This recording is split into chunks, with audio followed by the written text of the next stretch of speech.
De Lille à Marseille, en passant par Brest et Dijon, le réseau ferroviaire français peut compter sur ses 30 000 km de lignes. Un moyen de transport écologique, sauf qu'en matière d'émissions carbone, la production des rails en acier coûte cher. Elle génère l'équivalent de 300 000 tonnes de CO2 par an.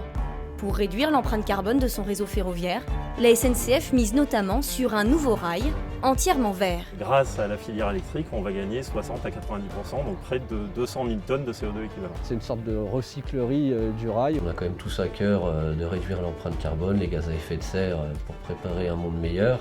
Comment la SNCF s'engage-t-elle pour un rail plus écologique ?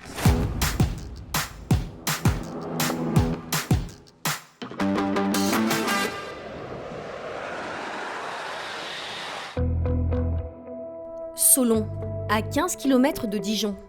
C'est depuis ce site historique que sont acheminés et soudés tous les rails alimentant les chantiers français.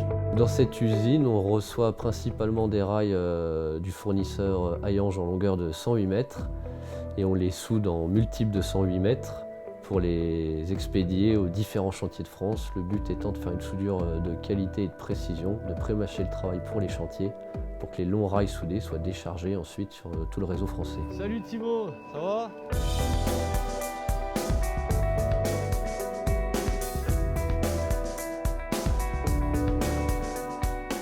Donc là, ce qu'on voit, c'est la soudeuse à induction. C'est le cœur du réacteur de Solon. Donc c'est un procédé unique en Europe. Donc c'est pour ça qu'on fait très attention à notre savoir-faire et tous les réglages qui sont derrière.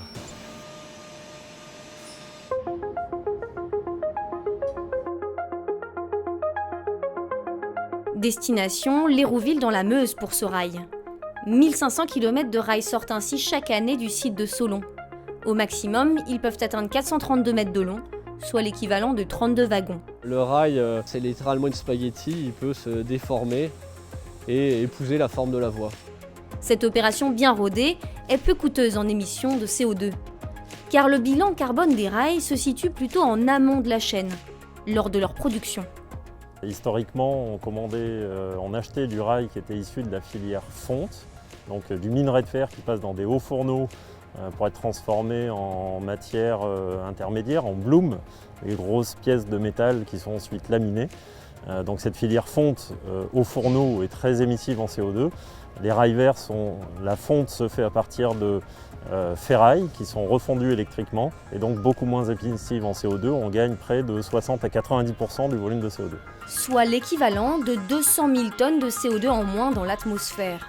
En partenariat avec son fournisseur Liberty Steel, les rails verts sont fondus dans des fours électriques et non plus dans des hauts fourneaux.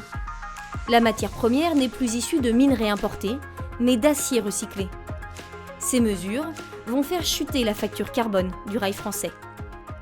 Pour la filière fonte, on devait importer du minerai de fer qui venait de toute la planète. Grâce à la mise en place de la filière électrique, on limite aujourd'hui ces transports. La matière reste sur le territoire national, donc on réduit aussi les émissions liées au transport.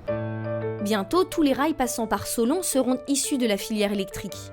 Ici, on ne s'arrête pas là pour économiser de la matière première. Benoît et son directeur d'établissement, Claude Bartel, font le point sur les rails de seconde main. Tu as récupéré combien de pourcentage du rail là ? Alors ça, c'est le rail rebut. Donc c'est de la dernière campagne, on a eu du très bon rail, donc il y avait eu seulement 20% du rail récupéré qui a été ferraillé. Les 80% autres ont été récupérés et on les a soudés sur la chaîne il y a quelques semaines. Derrière nous, ce qu'on voit, c'est la pile de rails rebut, c'est-à-dire que c'est les rails déposés des LGV qui rentrent à Solon, qu'on trie visuellement et par ultrasons. Et dès qu'il y a une suspicion de défaut, on coupe cette barre-là et on la met de côté. Et c'est cette pile de rails-là qui partira ensuite en aciérie pour être refondue et régénérer d'autres pièces mécaniques, soit du rail, soit des éclisses. C'est une sorte de recyclerie du rail où on va trier le bon grain de l'ivraie et on valorise le bon grain en le ressoudant, en le reposant en voie. Et l'ivraie, on le valorise en le refondant pour récupérer l'acier et refaire des nouvelles pièces mécaniques. Tous les rails récupérés à Solon connaissent ainsi une seconde vie. Sur 1500 km de rails qui sortent de l'établissement, 50 à 200 km sont directement issus du réemploi. Le reste est recyclé en aciérie. Grâce à ce réemploi, la SNCF ambitionne de fonctionner en économie circulaire afin que ces rails restent en circulation le plus longtemps possible. Il y a quand même une prise de conscience et une inflexion de la trajectoire où on se remet à revaloriser du rail. Et nous, notre objectif avec Benoît et puis la direction serait de revaloriser encore plus de rails. On a de la capacité disponible pour faire plus. Et donc comment faire plus, c'est surtout d'en essayer de faire revenir plus de rails sur le site. C'est ça qui nous limite actuellement pour pouvoir faire plus. Réemploi, recyclage, four électrique, la SNCF s'engage pour un transport toujours plus respectueux de l'environnement. Pour les équipes, être à la SNCF, c'est déjà participer à une entreprise qui a un mode de transport qui participe à la protection de l'environnement et de la planète. Et évidemment, contribuer en plus sur le levier des matières à réduire encore plus la facture CO2 et à réduire cet impact environnemental, c'est une fierté immense. Ça ajoute un sens supplémentaire en termes de responsabilité sociétale et de préparation d'un avenir un peu durable et meilleur pour nos enfants aussi.